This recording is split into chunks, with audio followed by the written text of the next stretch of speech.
The mortal realms have been despoiled, ravaged by the followers of the Chaos Gods. They stand on the brink of utter destruction. The fortress cities of Sigmar are islands of light in a sea of darkness. Constantly besieged, their walls are assailed by maniacal hordes and monstrous beasts. The bones of good men are littered thick outside the gates. These bulwarks of order are embattled within as well as without, for the lure of chaos beguiles the citizens with promises of power. Still, the champions of order fight on.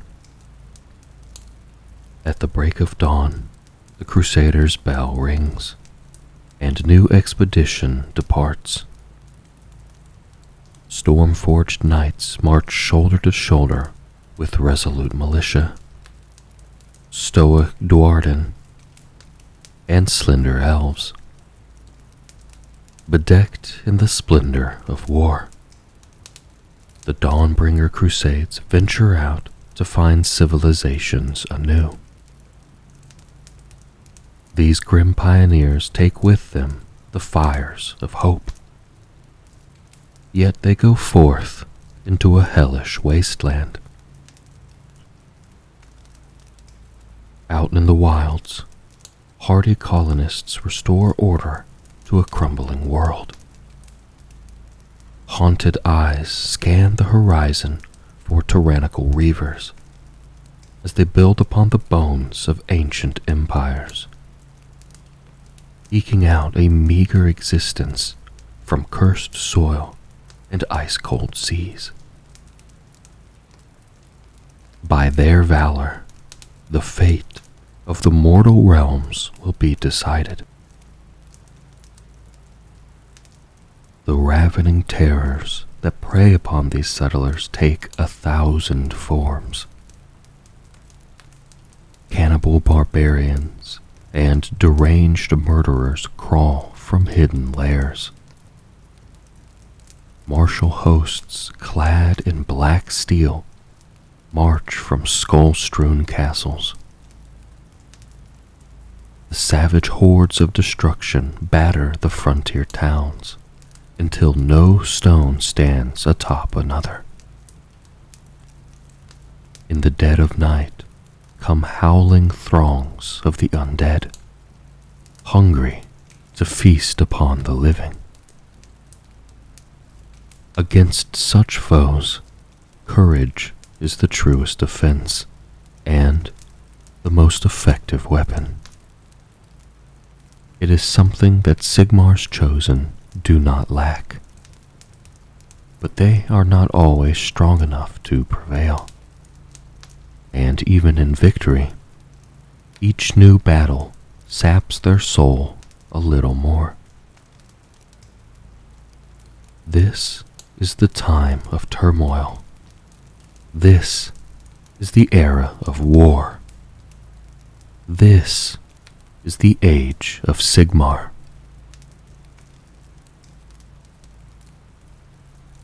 The age of myth.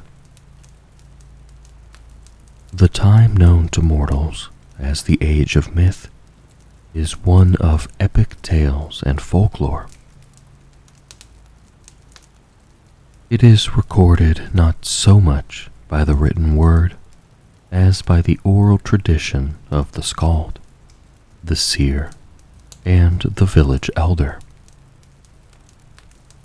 This is a time when gods and monsters clashed over a formative cosmos. The seeds of the first civilization were sown, and the scourge of chaos was but a shadow in the minds of a scant few. Of his arrival in the mortal realms, Lord Sigmar will not speak. Even to allude to the destruction of the world that was is to risk his thunderous wrath. But the legends of High Azir have much to say on the subject nonetheless. Sigmar is often depicted hurtling across the cosmos, either taking the form of a twin-tailed comet or emblazoned upon one. The sages tell that this celestial body is Malice, the core of the world of Sigmar's birth, and that it was this divine orb that bore him through the etheric void to the mortal realms. It still exists today, an ever-molten sphere of Sigmarite that forms the heart of Sigmar's celestial domain. From the remains of his former world, he has constructed wonders beyond counting. Legend has it that it was Dracotheon, first amongst the zodiacal god beasts, that found Sigmar. Fascinated by the gleaming core of Malice, the great drake chased it across the firmament, an image that has been depicted 100 times across the tapestries and friezes of Azirheim, and breathed life anew into the God King's void-cold body. In return, Sigmar gave Dracotheon gifts of the raw metal Sigmarite, and in doing so, began a lasting and profound friendship. The two were kindred spirits, as much as any soul can call a drake his equal. Dracotheon showed unto Sigmar the glory of the mortal realms, a set of realities crystallized in the void from the scattered remnants of broken worlds. Rapt, Sigmar ventured far across them. With the hammer of Gal Maraz, the great Shatterer, Sigmar overcame monstrous terrors, evil titans, and even lesser god beasts that had claimed the mortal realms as their own, and sought to bar his path. But they could no more stop his wanderings than the sky can stop the meteor. It was Sigmar that overcame the Hydragors guarding the gates of Shyish, becoming the first living being to walk the underworlds. It was the God King's hammer that slew the world beast Oroxis, and laid low Imnog, Gargant Lord and father of Behemoth. It was the lightning that crackled from his brow which dispersed the killing mists of Olgu and banished the Geists Kamonic. Or so it is said, for the truth is lost to the passing eons. As he roamed, Sigmar took care to nurture life and cultivate civilization in the image of his mortal homelands wherever he went. Since those first formative years, Sigmar and Dracotheon have fought for the sanctity of order above all. They have a mutual enemy in the forces of disorder. Some say that the strange and mysterious Seraphon are the children of Dracotheon, just as the tribes of men are the scions of Sigmar, and that they have fought side by side against the worst foes in reality. At that time, there was no force in all the realms that could hold Sigmar back from his travels. He went where his whim took him, moved to the brink of tears by the natural splendor stretching across the realms. To hear the bards tell it, he sailed stormy oceans to lands whose soil had never borne a single footprint, bathed amongst living metal gems in lakes of shimmering mercury, rode great airborne islands from which healing waterfalls cascaded, and sang the songs of his former world to the spirits of the wood. Those nomads and tribespeople that eked a prehistoric existence from the realms, formed of the same clay as the plants and animals that populated them, saw Sigmar as a god and followed him instinctively. They were hardy people to whom flint and tinder seemed advanced, but they learned fast, ceasing their wanderings and learning to build, to fortify, and to drive back the horned beastmen of the wilds. In time, they became like unto the people of the God King's youth, and his native tongue came to form the basis of the Azurite language, which transcended all nations and crossed all borders. So began a golden age, a time of progress and new culture that sages call the Age of Myth. Over the course of these glorious millennia, the lands were tilled and the beasts of the wilderness tamed, or else avoided. Trade flourished between these new and burgeoning civilizations, and for a time, all were as one. Yet Sigmar was at heart a warrior god, and firmly believed only the strong should survive in this new paradigm. He taught his people the ways of battle, and put the fire of conquest in their breasts, encouraging them to expand their domains and cross from one realm to another via the portals known as realm gates. Perhaps, given the nature of men, the tribes would have warred amongst themselves eventually. Whatever the truth, the people of the realms learned the lessons of the blade as well as the plowshare. In time, it was to cost them dearly. A Pantheon of Order. Sigmar Heldenhammer was not the only deity to have manifested in the mortal realms.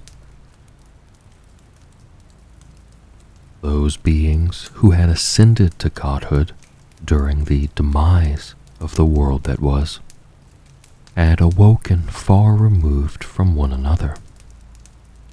But as Sigmar traveled the realms, he united them in a pantheon, for a time at least.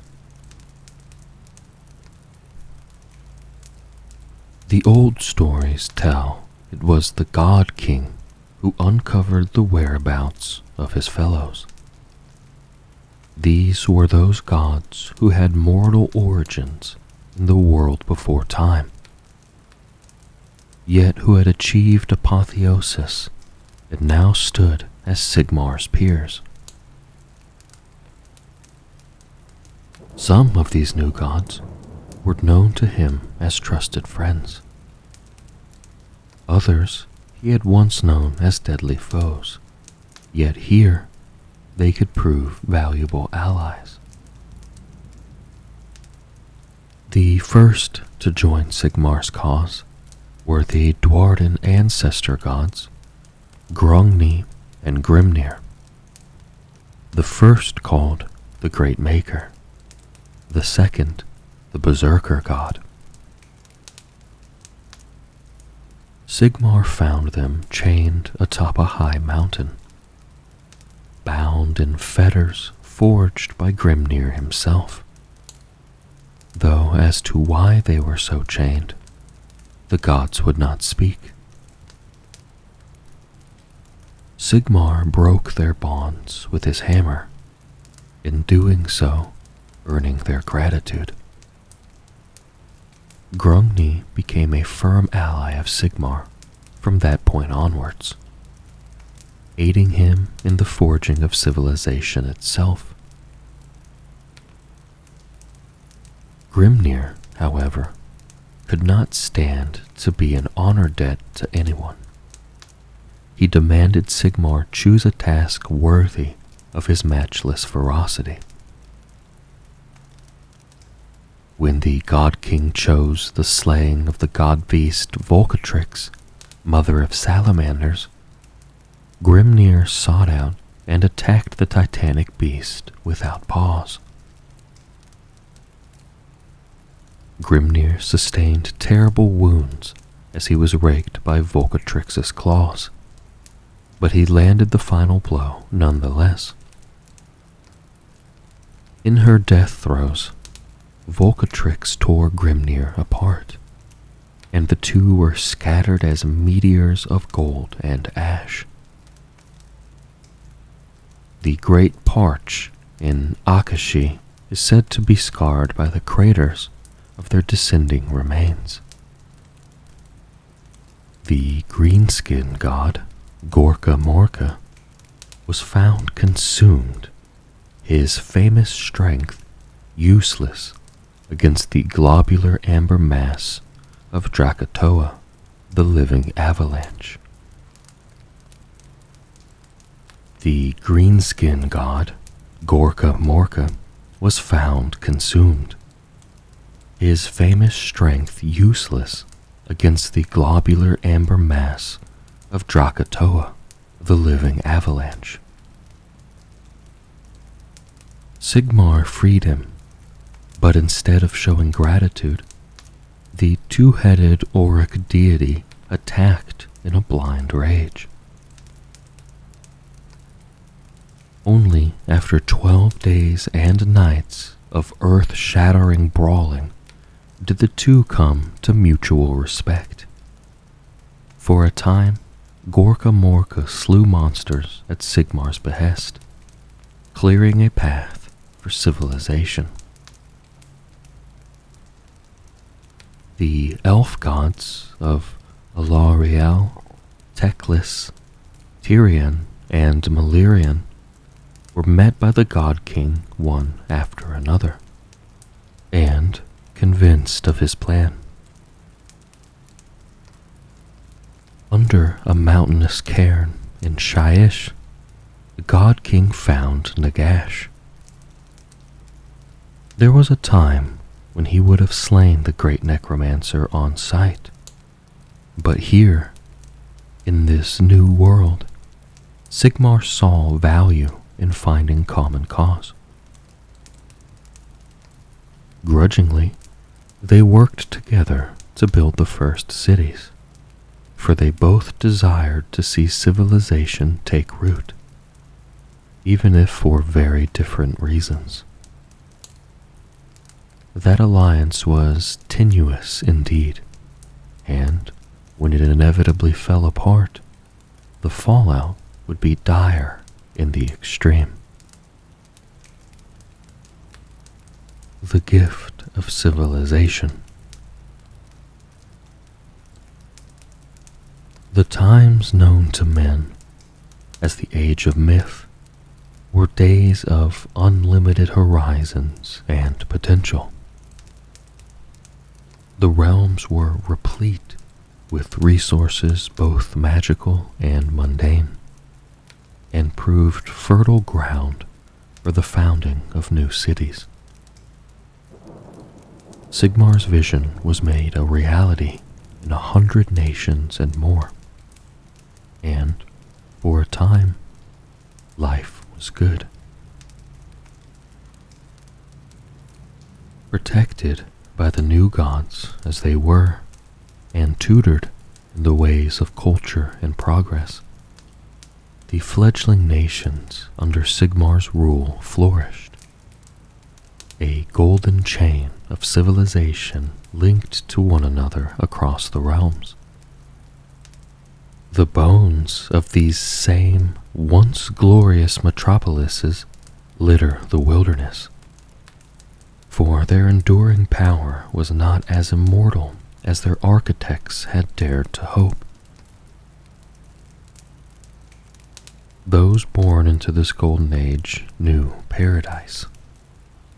The God King's might was beyond question, and the benefits of his patronage rose tall for all to see. With human, dwarden, and elf masons working in concert, their workforces bolstered by tireless legions of skeletons supplied by Nagash, the cities grew fast and high.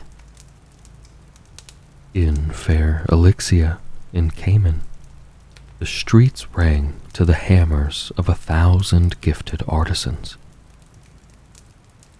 On the balconies of Theria's arboretums in Giran, the enchanted flowers of Alariel's magic bloomed in every archway, bestowing life on all who drank in their scent. Even Nagashazar in Shyish was considered a place of order and progress, a city where anarchy and warfare were distant memories. Few knew it at the time, but that vast citadel of the dead was not alone in having extensive catacombs beneath it, filled with the inert forms of what would one day prove to be the cornerstones of Nagash's new order. In that halcyon era, trade and prosperity was considered a birthright. Wondrous palaces and arcane technologies were created by the finest minds of the age. And as ancient rivalries were put aside, civilization as a whole felt the benefit. The epic sagas maintain that travelers visited the great wonders of the realm one after another, and with a network of realm-spanning portals linking each swath of civilizations, perhaps those strange tales hold a measure of truth.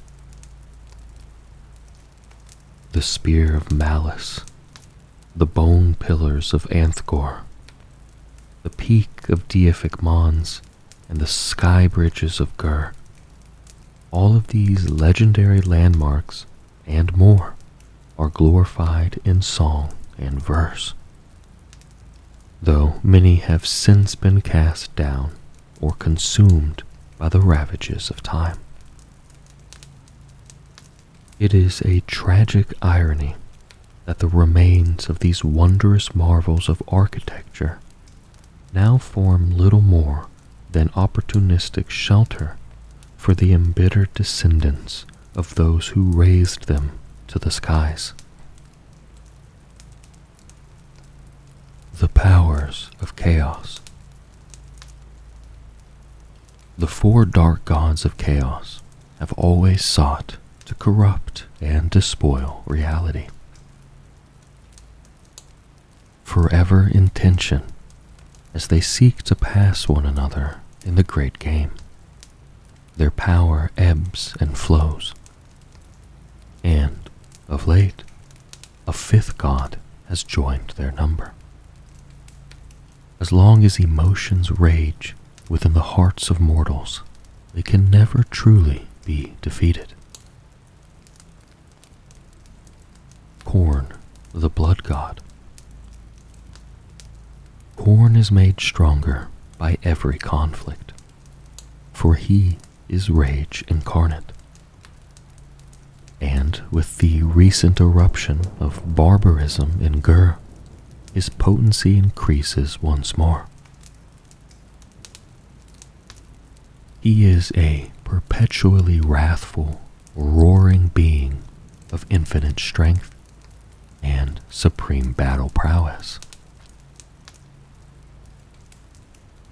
In scrimshawed bone and blasphemous woodcuts, he is depicted as a hound-headed colossus clad in brass armor, whose throne is mounted upon a mountain of skulls, those same decapitated heads that are offered up to him as tribute by his innumerable followers.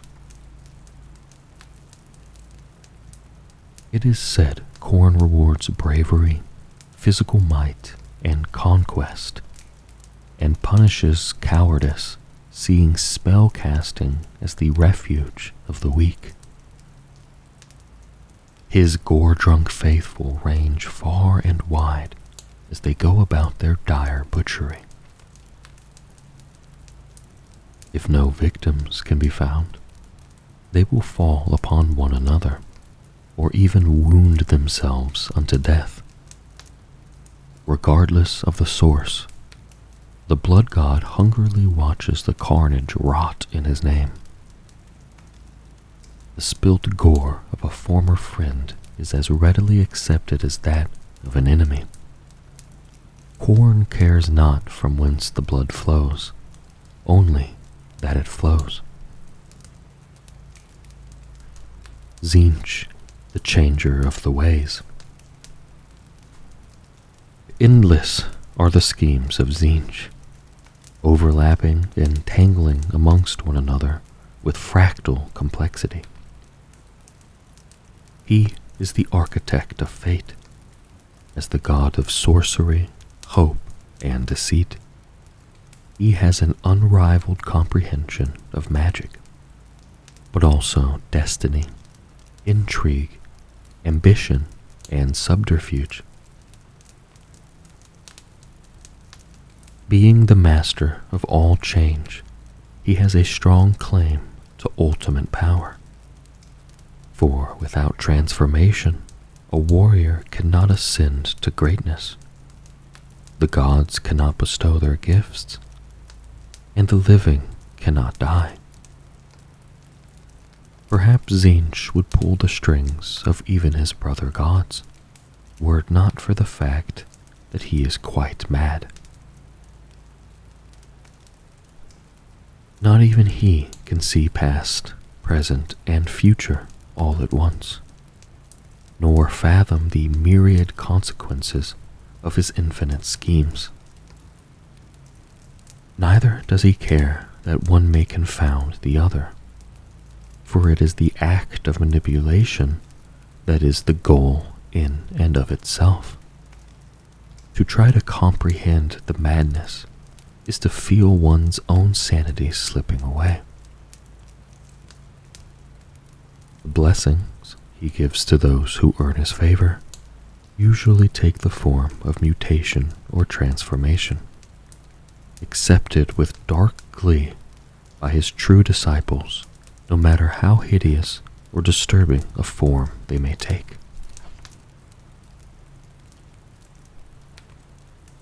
Nurgle, the Plague Father.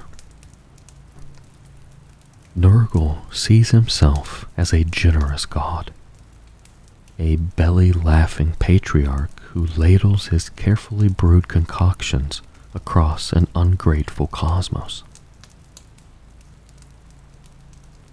In fact, The dubious gifts that Nurgle lavishes upon reality are only seen as blessings by the insane.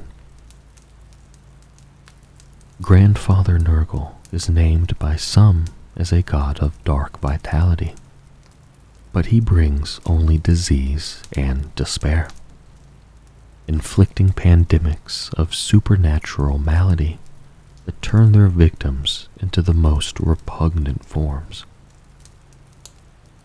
Many turn to him purely to escape the pain and purgatory of their infection, or to save those they love from a similar fate.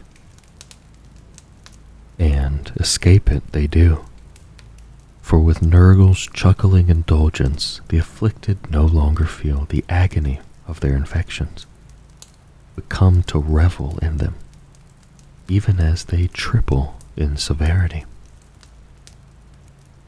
Nurgle delights in decay and physical corruption, though the eternal cycle of putrefaction, rebirth, and morbidity draws him the way a corpse draws flies. He cares most of all for the sickening inevitability of entropy. During times of rampant contagion, Nurgle's power waxes strongest, to the dismay of all. Slaanesh, the Dark Prince. Slaanesh is the patron of excess in all things, master of luxury, indulgence, and creative power. His realms of influence include music, art, and desire, but also sadism, perversion, and cruelty. His lilting laughter can be heard on the cusp of the senses, wherever discipline bows to temptation and virtue falls to vice. Slaanesh's allure is highly addictive, and those who follow him are soon consumed by pride, arrogance, gluttony, or 100 other kinds of excess. For all his power over the secret heart, he is reckoned the least of the chaos deities, for the god himself is lost. The throne at the heart of his palace of impossible debauchery lies empty, and his minions wring their hands in anguish, or else scour the lands for the slightest trace of his intoxicating scent. To underestimate his power is a fatal mistake even then. Despite being trapped within the hidden gloaming by the artifice of the elven gods, he works his schemes through dreams and whispers, slowly breaking the chains of paradox that bind him, as he prepares for a devastating return to power that will drown the mortal realms in a tide of dark passion. A Dark God Enchained. The gods of chaos are primordial and cosmic, the coalescence of emotions and concepts so powerful they have existed for as long as sentience itself. To them, the new gods were upstarts, little more than pieces in the great game the ruinous power had played for eons. Yet even they were not invulnerable, as Slaanesh, the Dark Prince, found to his cost. The nemesis of the elves is known as Slaanesh, the Dark Prince of Excess. Slaanesh feeds on obsession above all. Given the elven propensity to feel emotion more keenly than humanity could ever dream of, The Dark Prince has always prized the souls of elves highly.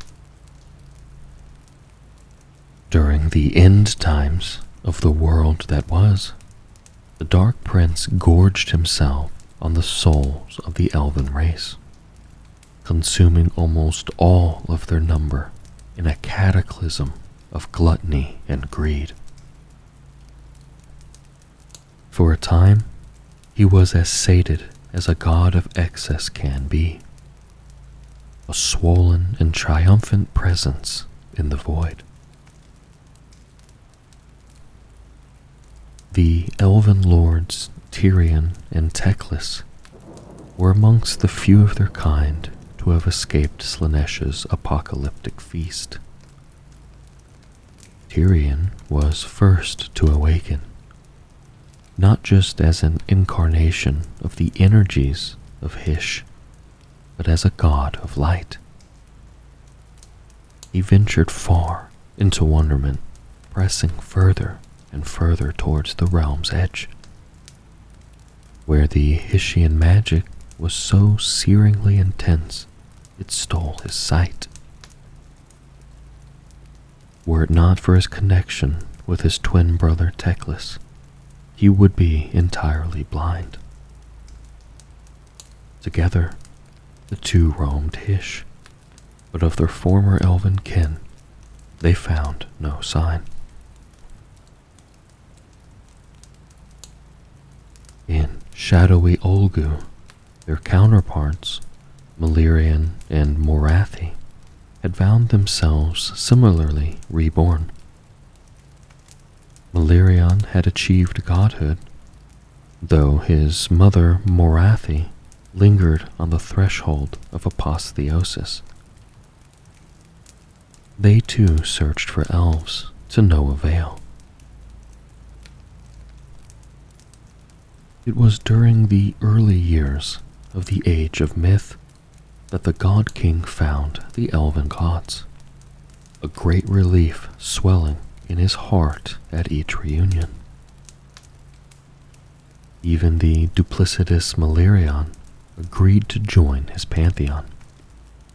Each of the gods gave unto Sigmar a kingly gift that furthered his grand designs. Yet the elves had an agenda of their own. Sigmar had revealed to them the presence of elves on Azir, yet the vast majority of their kin still languished within Slaanesha's gullet.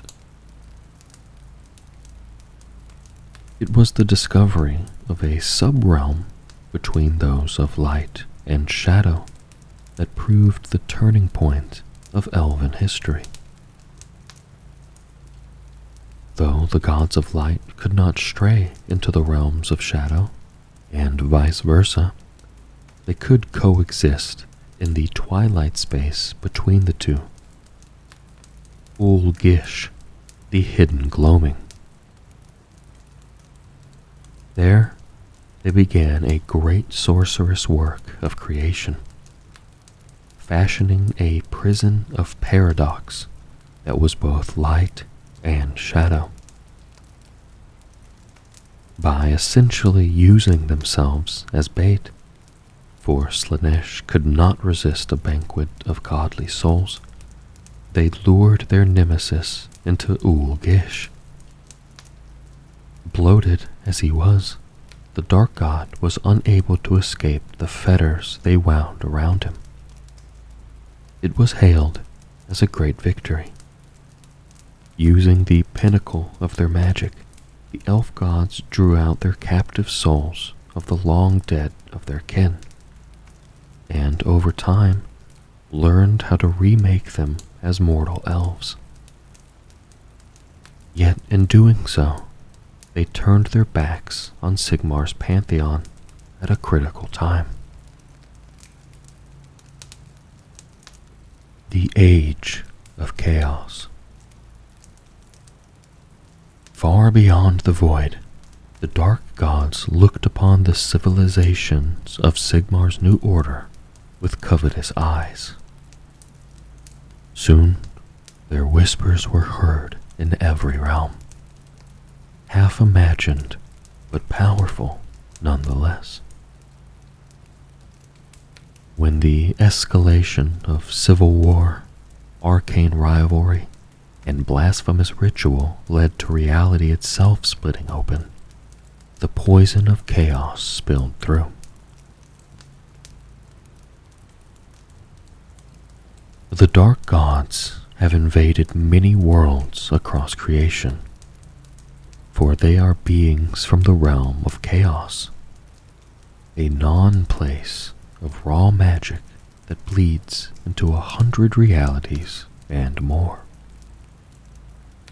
When they beheld the mortal realms, they desired nothing more than to conquer the cosmos entire, subsuming it into their own hellish dimension, and in doing so, eradicating it from reality entirely. Were it not for Sigmar, they would have likely already achieved it. The flaws of mankind are manifold, and the Duardin and elves are proud races both. It was through the foibles of such mortal souls that the dark gods pushed their influence into the mortal realms. They did so at first with subconscious urges, gently nudging those given to dark thoughts towards acts of conflict, hubris, and battle lust. The ambitions of the first human civilizations proved fertile ground for the seeds of destruction they were planted. They were a source of endless energy and infinite entertainment, an arena in which their great game could be fought anew. Treasonous schemers seeking to overthrow their rulers worked complex ploys against their betters, their prayers for change unconsciously calling to the architect of fate, and Tzeentch was only too pleased to answer them. Those who had been laid low by disease or were made to endure the sight of their loved ones suffering similarly sent their pleas for a cure into the void, where Grandfather Nurgle smiled in beneficence before responding with the worst possible kind of blessing. Where the nobles and aristocrats of Shadrach and Olgu grew bored with their orgiastic pursuits, Slaanesh was there to spur them on to ever darker depths of obsession. When the iniquities of civilization sent the short-tempered and the maniacal into a rage, Khorne stoked the fires, turning outbursts into bloody rampages that began ever-escalating cycles of slaughter. Even the great-horned rat turned the desperate to his cause. His infestations of vermin were so numerous they often broke the minds of those who had once fought to repel them, yet now fostered them instead. The primary lure of chaos has always been that of a shortcut to power. The dark gods will readily promise immortality in visions and dreams, though they are not so keen to divulge the fact that it is an eternity spent as a servant rather than a master. As Sigmar's civilization saw the spires of progress rise high, those possessed of boundless ambition used the power lent to them by chaos to gain an edge. Consolidating their grip, they turned to ever darker means to ensure their supremacy. Cities and fortresses that were once beacons of hope turning to towering icons of oppression. There was no need for the dark gods to send their eternal champions into the fray, for new playthings presented themselves with every passing year. Only when ritualized violence, erupting civil war, and nation-spanning invasion culminated in the most spectacular and inhuman of deeds, did the true foot soldiers of chaos come to join the carnage. In 100 locations across the realms, reality screamed as the veil between worlds thinned, stretched, and tore completely. Through the resultant rifts poured the demons of chaos. The doom of the mortal realms had come. The Doom Insidious. The cataclysm brought to the mortal realms unfolded in 1,000 different ways. No two damnations were alike, for the entire panoply of human life had spread across the realms, adapting to the sites they settled and making them their own. But the dominion of Sigmar was not to last.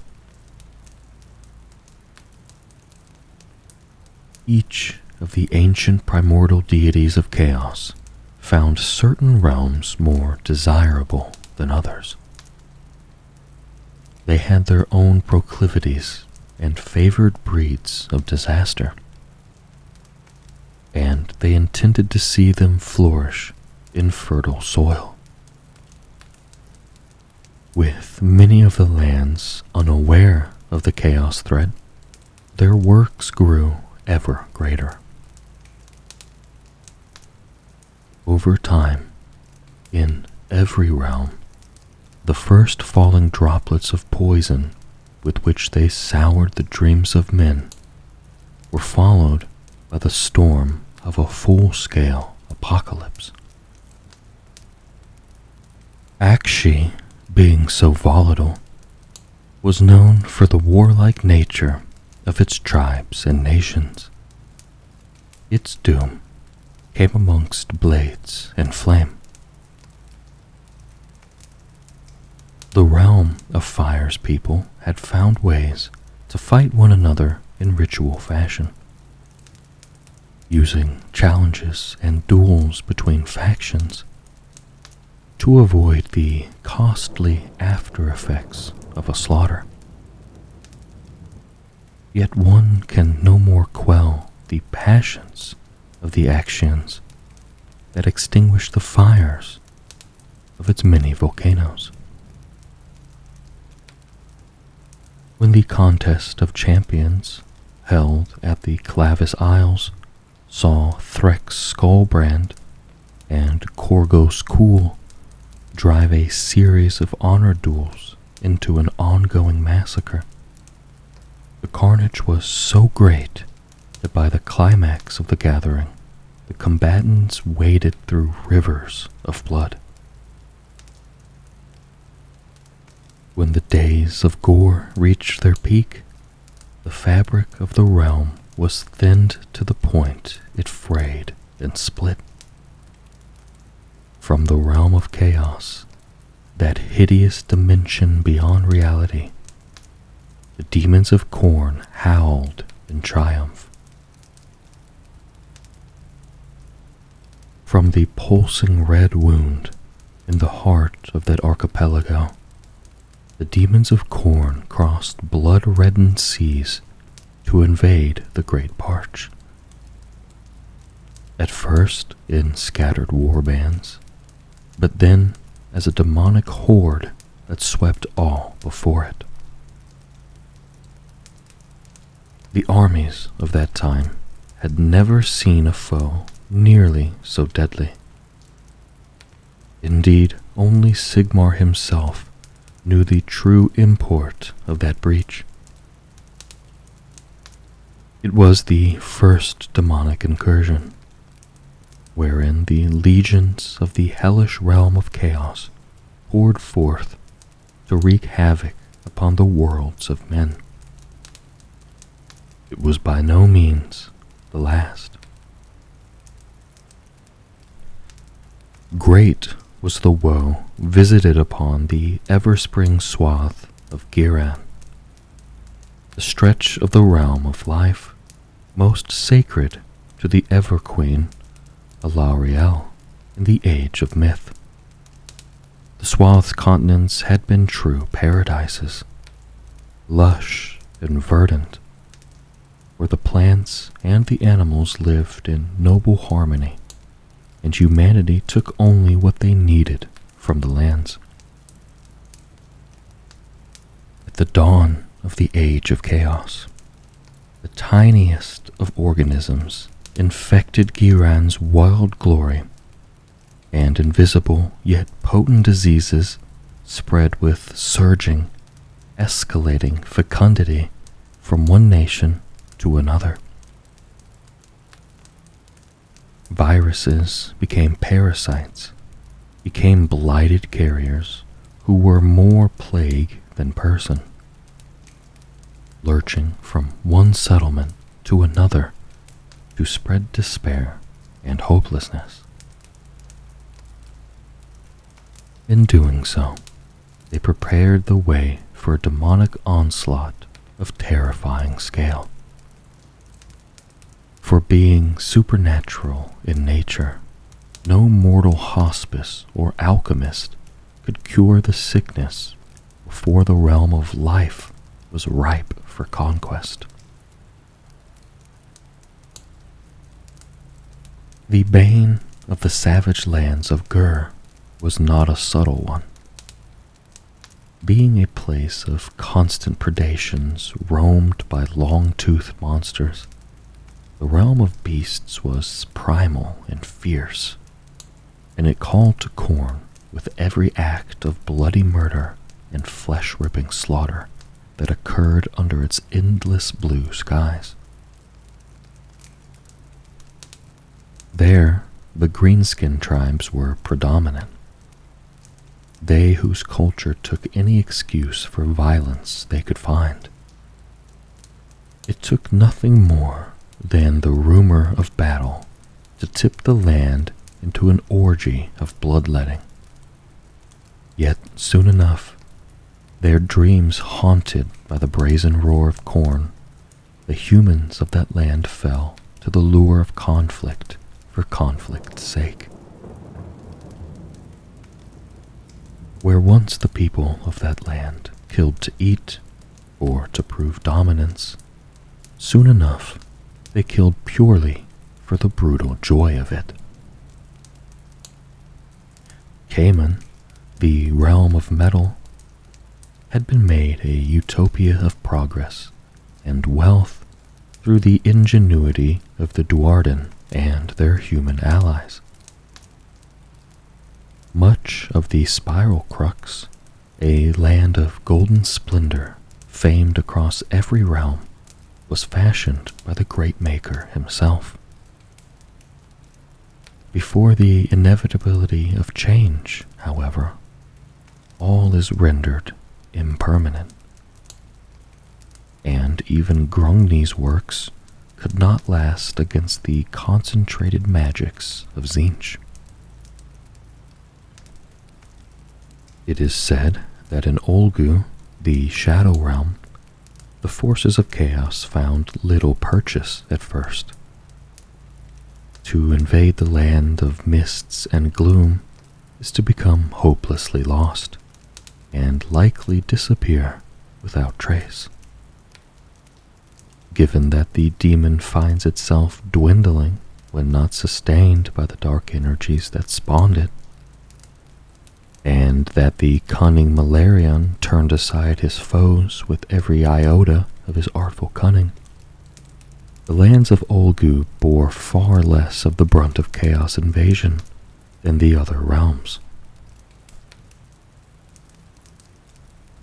Of all the agents of chaos, only the Skaven thrived here, verminous and sly enough to infest the cracks in Olgu's reality. They made their nests even in the Shadrach Convergence, where Malarions and Morathi's domains all but cross upon one another, in doing so ushering in the time of strife, known to the elves as the Cathrar Duel.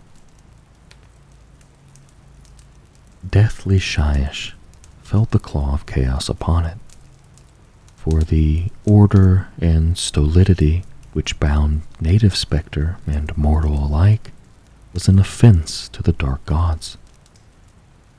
Nagash had taken great pains to usurp every afterlife he could across the length and breadth of the Amethyst realm, where every heaven and every hell imagined by mortal minds became real through the crystallization of belief and reality on the realm's edge.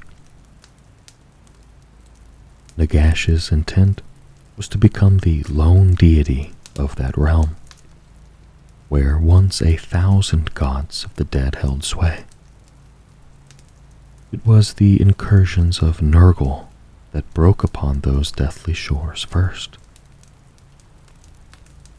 Plague, strife, and the blossoming of 1,000 kinds of disease remade the underworlds as places of unruly despair and a desperate battle, rather than seeing them bound together under the rigid, shackling laws of the great necromancer. Even Azir, the stronghold that the god king Sigmar had taken for himself, was scarred by the corruptions of chaos. As the other realms fell to the ruinous powers, rains of chaos-infused meteors and baleful warpstone descended from the skies. Those proud celestial beasts that roamed the wilderness and drank from tainted water soon began to change in nature as well as form. Though Sigmar and his people avoided those zones as best they could, many high-peaked mountains and pure crystal lakes were irrevocably polluted by the foulness that had been spat from the realm of chaos, and were quarantined until a way to strike back could be found. Tragically, it did not come soon enough.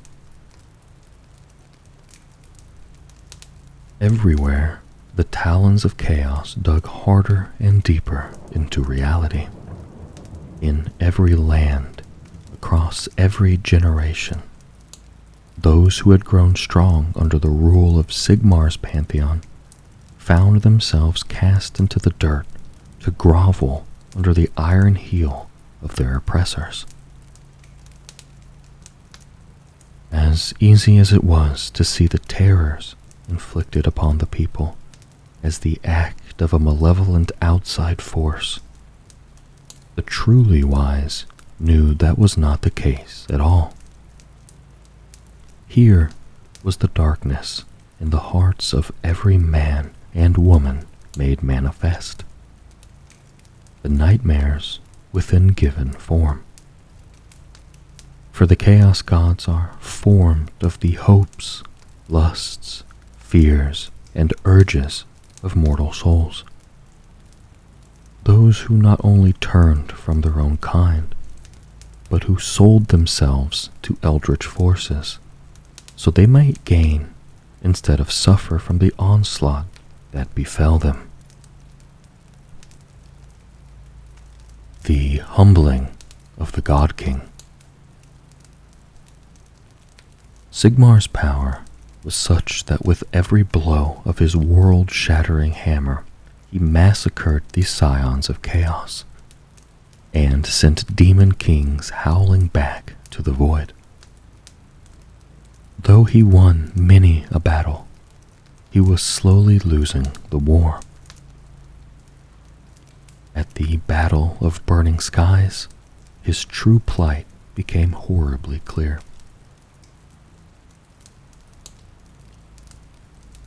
As hundreds of nations turned to chaos in order to survive, Sigmar's wrath grew ever more thunderous.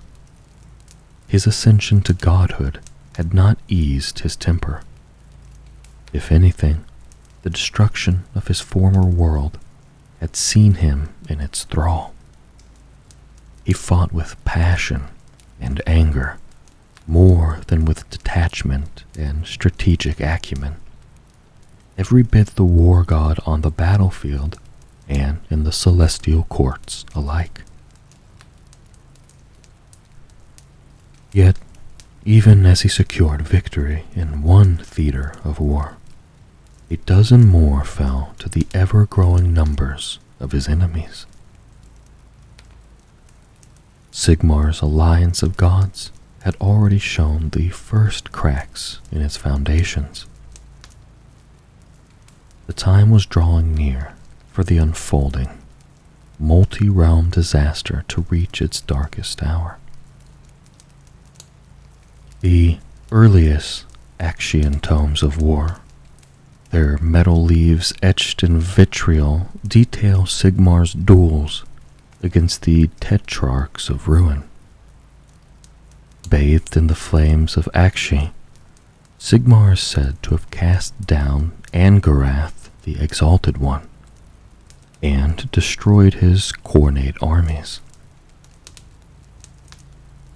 He followed the vile, meters-wide slime trail of the great unclean one, Feculux, to the City of Branches in Giran before smiting him to ruin. The Lord of Change, Cyanthonus, avoided a direct conflict, instead binding Sigmar in a loop of deception. Yet through the steel of his warrior soul, Sigmar broke the spell.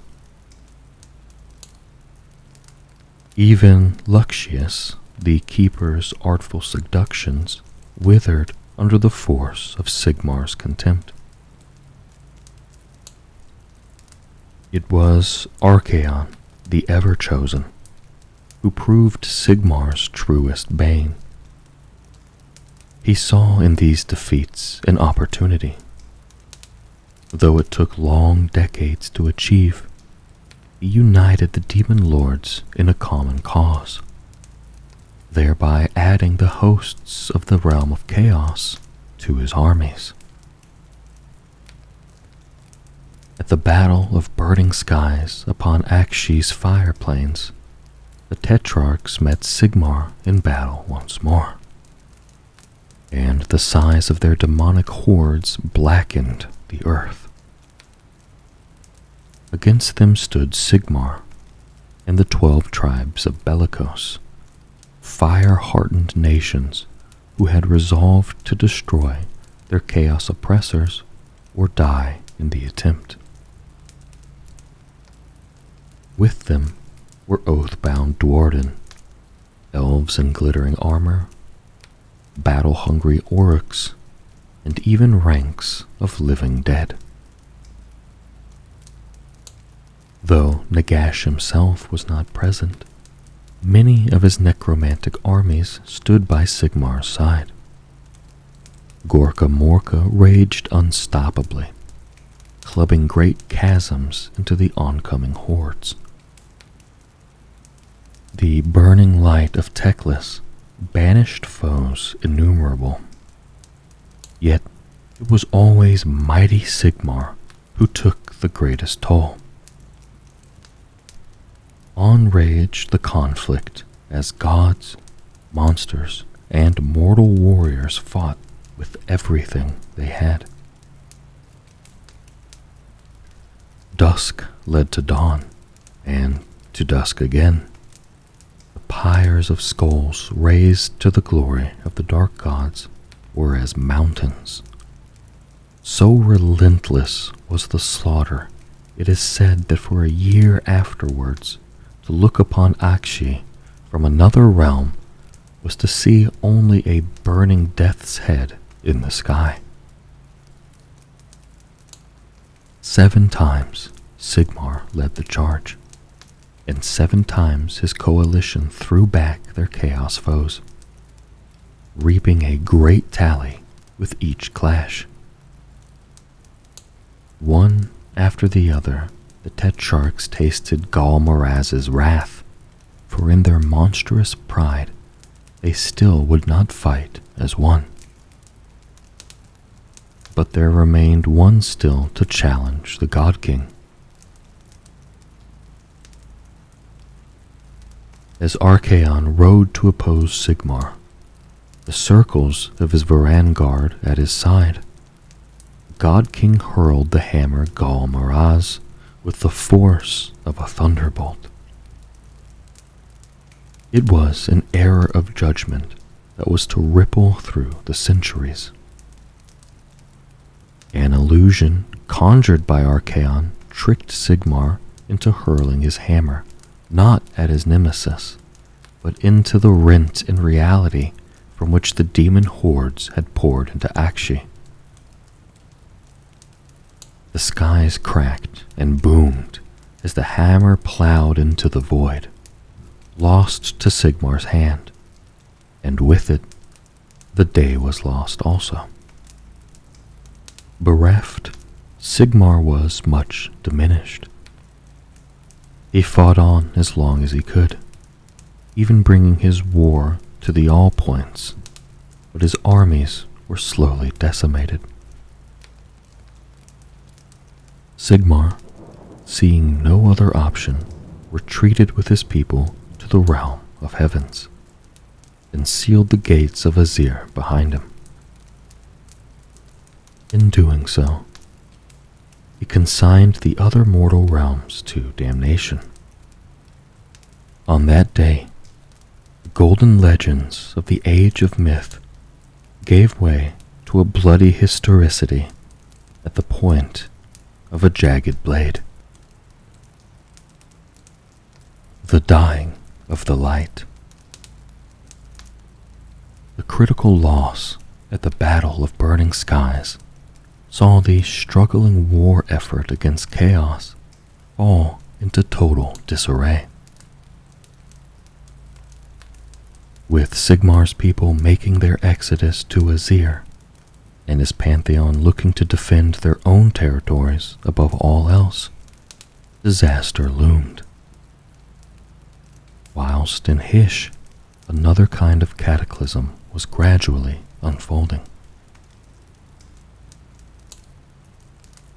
Hysh, the realm of light, was once the brightest jewel in the string of realm spheres that formed the cosmos. In every one of the 10 paradises, enlightenment was easy to achieve, for the realm was made of the stuff of illumination in all senses of the word.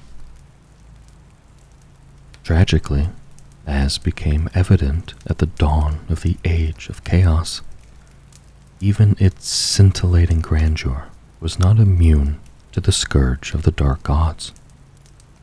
Though its people were highly intelligent, mastering sciences both mundane and magical, in their ambition and hidden desire for supremacy, there were the seeds of their own downfall.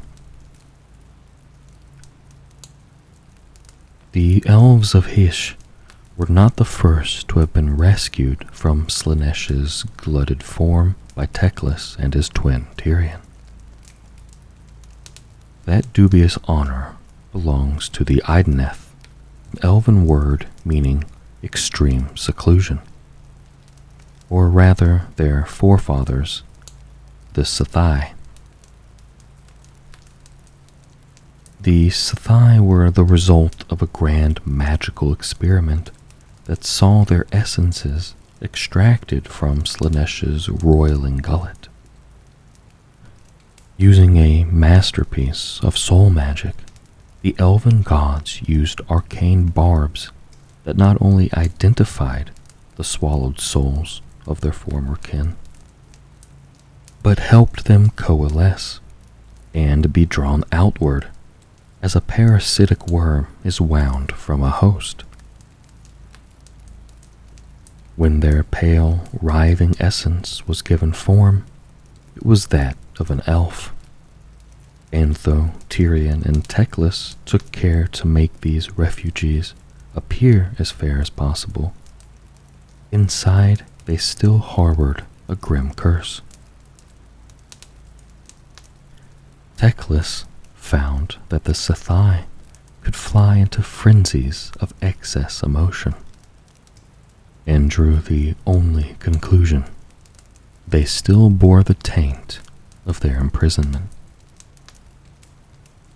Worse still, the vast majority of their offspring were born with swiftly withering souls. Empty creatures, eyeless and cold, they could only survive if bolstered by living animus stolen from others.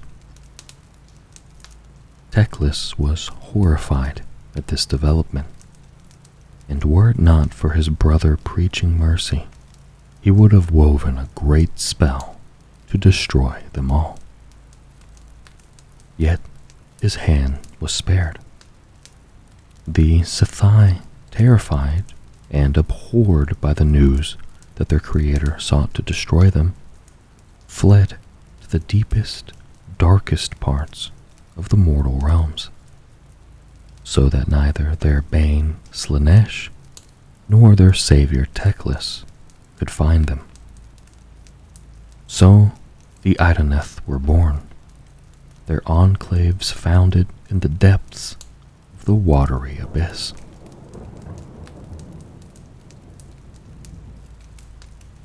Through the magic of the elf gods, many more iterations of the elven race were created. But amongst them were the majestic but terrible creations of Malarion and the daughters of Morathi. Most successful, at least by the measures of the Hessian aesthetic, were the Lumineth, they who would one day claim the title Realm Lords. Whether they truly deserve it is a subject of much debate, for the elves of history have ever been riven by division and hubris. The Lumineth were introduced to Hysh, and under their godly mentor's teachings, founded ever more impressive citadels of learning. Teclis dared to hope that he had fashioned a race of elves that would fulfill his dream of recreating the glory of his mortal homeland, Othwan. Hysh was replete with the potential for learning and mastery of all subjects, be they terrestrial or otherworldly. The Hessian elves devoured every shred of knowledge they could find with a ravenous appetite, and not only through diligent study and exploration, through the usage of the crystalline substance known as aether quartz, they entrapped the magic of the realm into portable form, wearing jewelry made of the arcane crystal against their own skin, so the intense energy could seep into them and power their leaps of logic and philosophy. One so enhanced became quicker of mind, nimbler of body, and more ambitious of spirit. Further and further up the Teclian ladder they climbed, that symbolic path to enlightenment that led ever closer to the realm's purest state. Their towers grew taller and taller, each mage or noble striving to outdo the others. Over time, they took an ignoble thrill in having their work surpass those of their peers. They began to create ever more elaborate spells, rites, and masterpieces of the magical arts, some of which would have been incredibly destructive were they ever to be unleashed, purely to show that they could. The elves of Hysh told themselves that would never happen, of course. The spells were intended to bring about an end to war rather than facilitate it, for the realm itself could not survive if they were cast, and no sane mind would inflict that fate upon beloved Hysh. It was little more than a thought experiment, the scholars said. The Lumineth were the masters of their own domain, and had long since expunged any real threat. What they did not admit to themselves, of course, is that the deadliest threat of all nestled within. It was a matter of centuries before the hidden toll of their pride became clear. Over that time, the subtle echoes of the dark gods found their ways into dreams, imaginings, and works of art. The spark that would light the inferno came in the form of spiteful rumors that the finest artists owed their skills to a demon patron, a falsehood, and yet an echo of what was come to pass. Sly insinuations became angry accusations, and then raging diatribes. Subtle hexes of misfortune became voice-stealing curses, then pyrotechnic displays of magical retribution. In every great nation, the boiling point was met. Eldritch tomes that held terrible spells were taken from long-locked libraries, and civil war began in earnest. The time known as the Okari Dara began, known to men as the Spirefall. The Lumineth race was decimated, and Hysh itself paid a terrible price. The land was ripped apart in 100 places, rent by invisible claws that snatched up rival mages and crushed them in midair. The seas boiled, the sky screamed, and thousands of innocents died as the spire cities that had once gleamed so bright fell into dust. In the most badly affected places, great wounds were torn in the heart of magical craters that led to another dimension.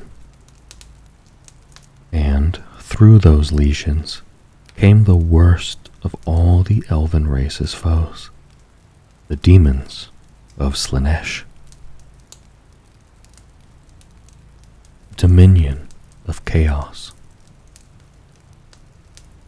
Across the wondrous landscapes of the mortal realms, the great game of the dark gods was fought anew. Each surrender, each traitorous deed, each act of bloody abandon was another step towards the demise of the old order. So began a new epic. The 5 long centuries of strife known to men as the Age of Chaos. Without Sigmar to hold together the alliance of men and gods, the resistance to the chaos incursions began to crumble. A new phase of the great game began as the chaos powers played with the fates of the mortal kingdoms, and with the God King having withdrawn to Azir, they excelled at it, making pawns of emperors, warrior kings, and high priests as they worked to change the nature of reality itself. To the horror of all who lived to witness it, the lands began to change along with their people. They twisted into terrifying new vistas, especially at the realm's edge, where magic saturated the earth and sky, and in places disintegrated entirely into primordial chaos. Many of Akshi's native tribes and civilizations fought hard, for a time at least. Many more did not, seeking survival by turning to the worship of the dark powers that had so swiftly ripped away the comforts of their former lives. Proud warrior tribes turned to nomadic reavers, and then, as the worship of the blood god ate away at their sanity, became murderous butchers, killing and eating those who would not share in their cannibalistic feasts. In many of those nations, hunted to barrenness by the crimson hosts of the blood god, the rivers that had once irrigated the lands ran red with gore, fast flowing at the center but clotted and stinking near the banks.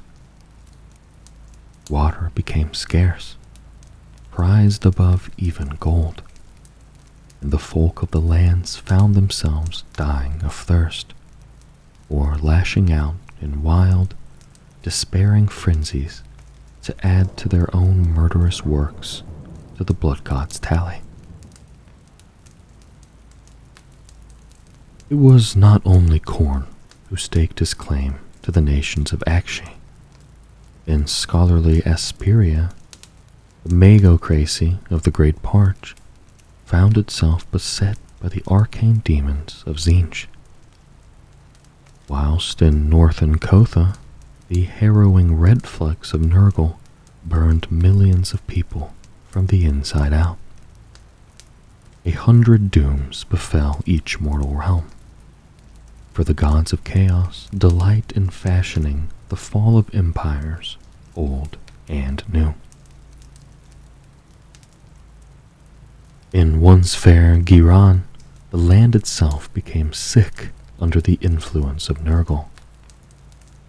The verdant jungles rotted, and the burgeoning fields became sucking quagmires.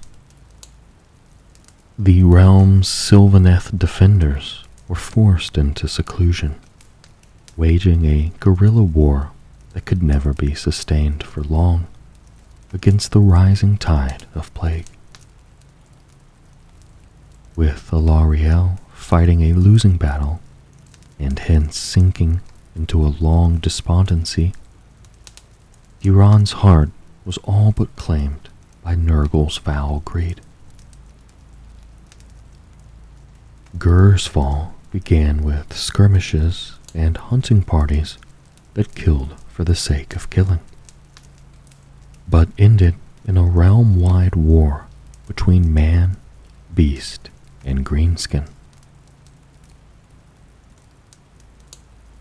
When the gore flowed so thick that one could no longer tell friend from foe, the true scions of the brazen god became manifest. The savage tribes found themselves fighting not only horned creatures of flesh and blood, fierce but at least obeying the brutal logic of tooth and claw, but hideous, otherworldly demons that sent the land spiraling ever further down into an abyss of dark and senseless slaughter. The fight for survival that had typified the realms of beasts became more desperate and bleak than ever before, as the land itself, awoken by so much spilt blood, brought its deadly hunger to bear. In glittering Cayman, the Golden Realm, the twisting magic of Tzeentch wreaked unbound ruin. Even the god-wrought isles were to be crushed, to crumple like tin before the unreason and magical violence of the great conspirator, whose manipulations had forced the people of the Spiral Crux to wield magics far beyond their ability to control. In doing so, they let the roiling essence of chaos into Cayman's heart, reshaping their realm forever. Now, the Change God has more claim over the alchemical reaches of the realm of metal than the Doradin gods ever did.